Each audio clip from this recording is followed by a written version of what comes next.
What's up guys, Chris from Review Cave here, and today I'm back with another video reviewing the latest chapter of the Four Knights of the Apocalypse, the sequel series to the Seven Deadly Sins.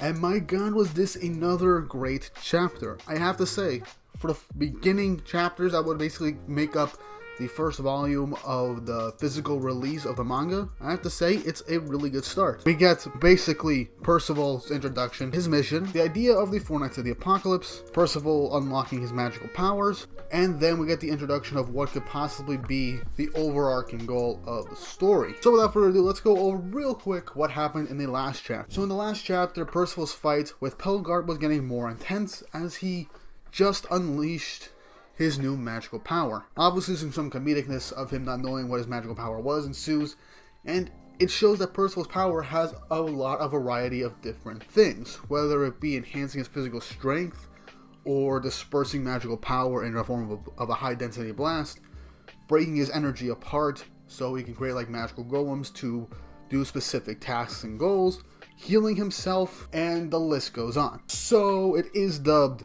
the hero type, a basically 1 in 1,000 or 100,000 people ability that is incredibly rare, that Pelgard states.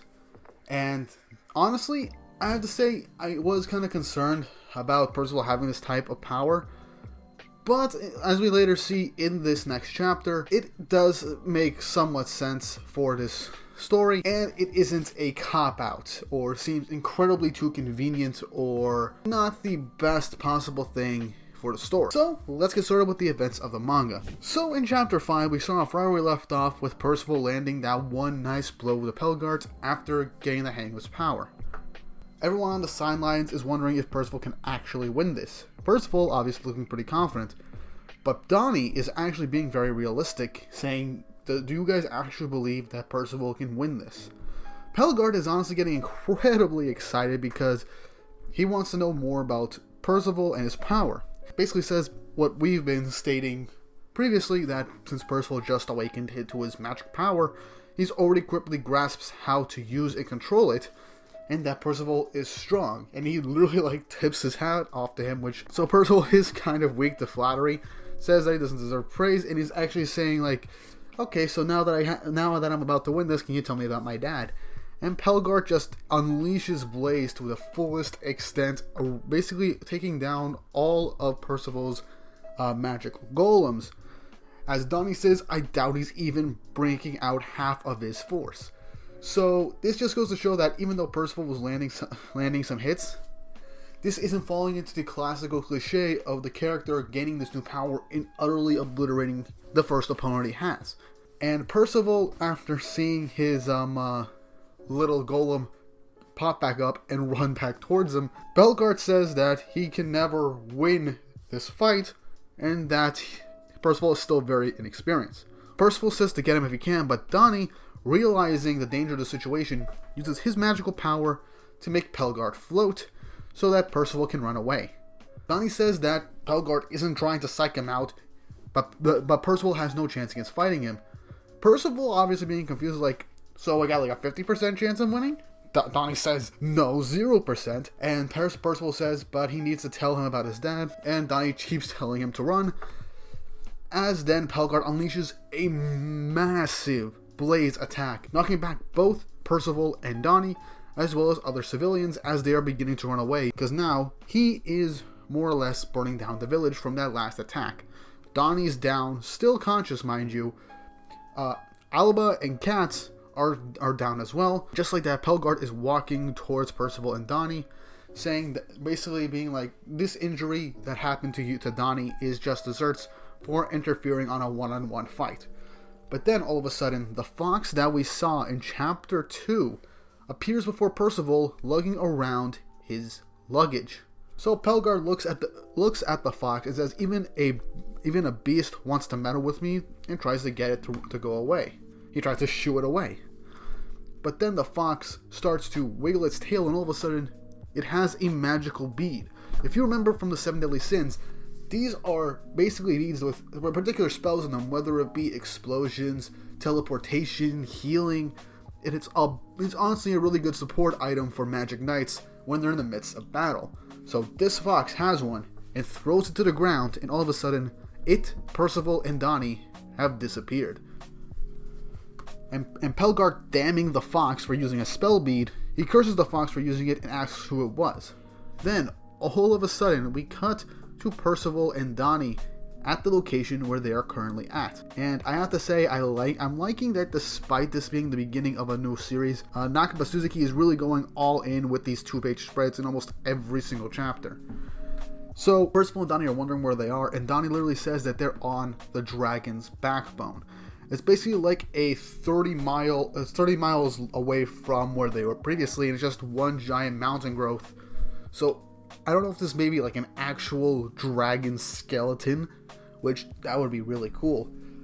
But now, in all honesty, they are very far away from where Pelgard was. And Percival wants to hurry back as the fox actually starts to speak. So, let me just say this. This fox, whatever its name is going to fill in the role of the talking mascot like Hawk did in the 7 Deadly Sins. Only, from what we're going to see, it is more of an advisory role instead of like more of a comedic and more heart-based role that Hawk played. So the fox speaks up and says that he literally just saved their lives and to not go wasting it. He states that the knight was after Percival and Donnie since he got in the way, but they have no real reason to worry about the village anymore since his targets are no longer there, which means they'll basically be safe. But just like that, Donnie starts freaking out because the fox talks. Percival, thinking that Britannia has talking animals, Donnie, being the rational one, says no, even though we got Hawk. But then the fox then speaks up and says that the kid has to come with him, that Percival needs to hurry up and follow him, because since Pelgard is honestly on his tail. Percival is wondering why Pelgard is going to be chasing him, and the fox says he'll explain. Percival says that he's not going anywhere because Pelgard still has to tell him about his father, but the fox says that he wouldn't know. He states that even though he was part of the same group that his father was in, he wouldn't know where they were at all times. Percival thinks that he was just lying before. But the fox says they just wanted a convenient excuse to fight Percival, and it wouldn't have actually been a lie unless he actually lost. But he was incredibly sure that he was going to win. And I'm not going to lie, Pelgard seems to have been holding back for the entirety of the fight up until the end. So Percival may very well have lost the fight if they kept going, since he just awakened his power and doesn't fully know how to utilize it and to fight other people with magical powers. So it's very possible that Pelgard, while a lot stronger, could have also outlasted Percival, because he could have just ran out of magic power insanely fast, insanely quickly. So anyway, going back, Donnie is obviously skeptical of this fox, says that he doesn't know if he can trust him. The fox says to trust his, wild instincts. He then reiterates that Percival is the problem since Pelgard is going after him. Percival then asks again why Pelgard was after him, and Donnie asks who he was, because his power was ridiculously high. And the fox then goes on to say that the Black Knight serves an evil king and his gangs hunting down the 4 Knights of the Apocalypse, as we see not just Pelgard and Ironside, but 2 more knights in the background, as well as right in the middle, King Arthur. Now let me say this, it was confirmed previously that these are knights from Camelot, and if he was honestly served, and if these guys served basically directly under King Arthur, then it's obvious that they're going to be insanely powerful. Maybe towards the level of, maybe Gil Thunder would be at this point, so possibly, or honestly pretty strong, so let's just go with that. They're insanely strong since they have to work under King Arthur. What's interesting here is that the fox says Evil King. Now this could just be a title since Arthur possesses the power of chaos, or maybe the power of chaos slowly corrupted him after everything that happened with Kath, and he started to slowly grow more maniacal, or maybe there's some reason to why he's saying this. Percival's like, more holy knights. Donnie obviously hasn't heard of them, and the fox says that they don't exist, or the fact that they don't exist yet. Or at least that's how the prophecy went with it. So as they're wondering that these could possibly just be knights from the future, the fox says that he was ordered by their opponents to find them, and now he finally got one. Percival is wondering, so Percival's wondering like he did, and what they are. As we then get a 2-page spread showing us basically silhouettes of possible designs for the Four Knights of Apocalypse.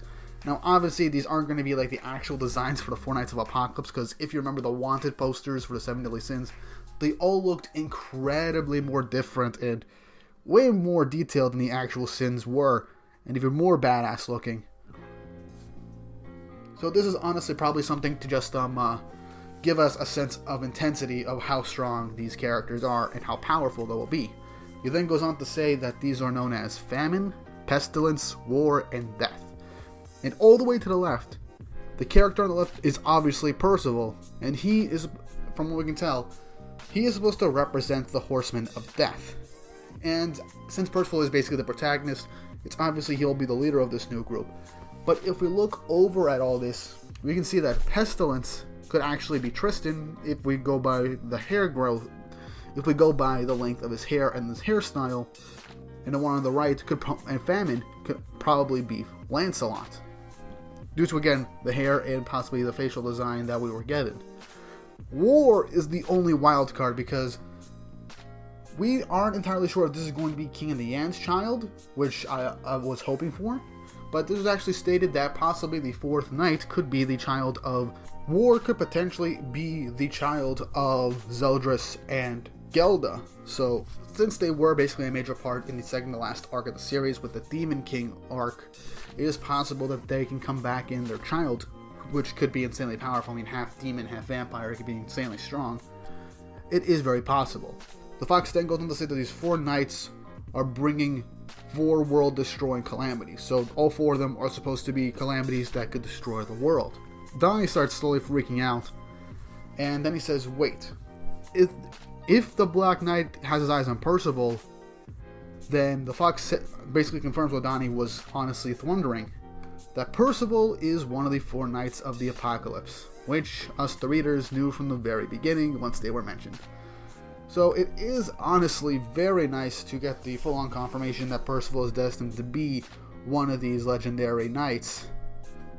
So I am honestly very happy that this chapter more or less gave us a little more information on what the Four Knights of the Apocalypse could potentially be, as well as giving us actual real silhouettes of who they can actually be. So it more or less confirms that Tristan and Lancelot are the other two members of the Four Knights of the Apocalypse, and the fourth one could maybe be Deanne and King's child, or Zeldris and Gelda's child. Either one I'm fine with. But yeah, that was pretty much the chapter. The Fox comes in, saves Percival and Donnie, and tells them about the Four Knights of the Apocalypse. We get the possibility that King Arthur might be the end-all, be-all villain of the story, or it might just be a bunch of misinformation that's making the Four Knights look out to be potential villains, even though with the 7 Deadly Sins, they were not villains at all, and they were just framed. The prophecy was probably saying something like, since they were supposed to take down King Arthur, it is very likely that the whole quote about, King Arthur being an evil king might actually be true due to the power of chaos possibly corrupting him over time. We're not entirely sure. And when the Fox said that he came because of the enemies when he said they're enemies, it could have meant the Four Knights of Apocalypse, which I don't think that is. I think the enemies of Ironside and his gang. So, if we know this, the possibility of the group that sent the Fox may very well... I can't talk. The group that sent this Fox may very well be the Sins themselves. They are in fact the friends of King Arthur. They're friends with him. They've known him for years. If he started to become evil, and the prophecy stated that these foreign calamities were supposed to defeat him in the future, and for all we know, their kids could be these next few knights, obviously they'd be opposed to him and try and keep them safe. As well as the fourth member that they have no way of locating. So this all kind of makes sense.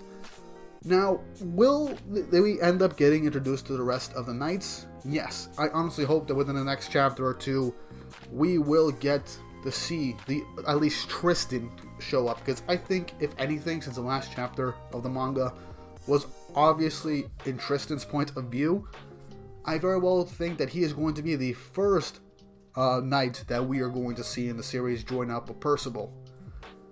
Lancelot will most likely be the second, since he had that whole one-shot in between the end of the Seven Deadly Sins and the release of this series. And the fourth will join them at some later point.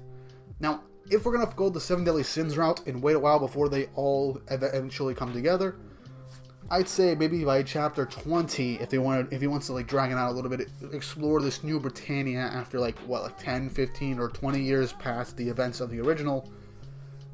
I honestly want to see how this ends up, because we can see more of Britannia, more of the people, and more of what happened at the end. Because if we remember, at the end of the Seven Deadly Sins, Death Pierce wanted to make a kingdom of humans and only humans. So it's very possible that maybe we'll run into him at some point, because I don't think Suzuki would mention that at the very last chapter of the series and not have it be relevant. Because honestly, I think this is going to be Suzuki's chance to really explore Britannia in the best way possible, because not only have only like 4 core members of the main cast, but we could see how things have changed over these last couple of years, and how Arthur himself has changed, and what potential evils will lie ahead. But yeah, this was the longest video I believe I've made for this series by far, even though this was a standard chapter. But yeah, I hope you guys enjoyed this video, and I hope you look forward to more reviews of the Four Knights of the Apocalypse in the future. What do you think will happen with Percival and the rest of the Four Knights? Do you think King Arthur is actually evil, or do you think it's all just a bunch of misunderstandings? Leave it down in the comments down below, and don't forget to like and subscribe, and hit the notification bell to let me know that you enjoyed this content, and so you can keep updated on future videos. As always, I will do my very best to keep these videos going weekly, so that you guys can have your weekly source for the latest chapters of the series, as well as other speculations on what could potentially happen. And with all that said and done, I hope you guys have an awesome day.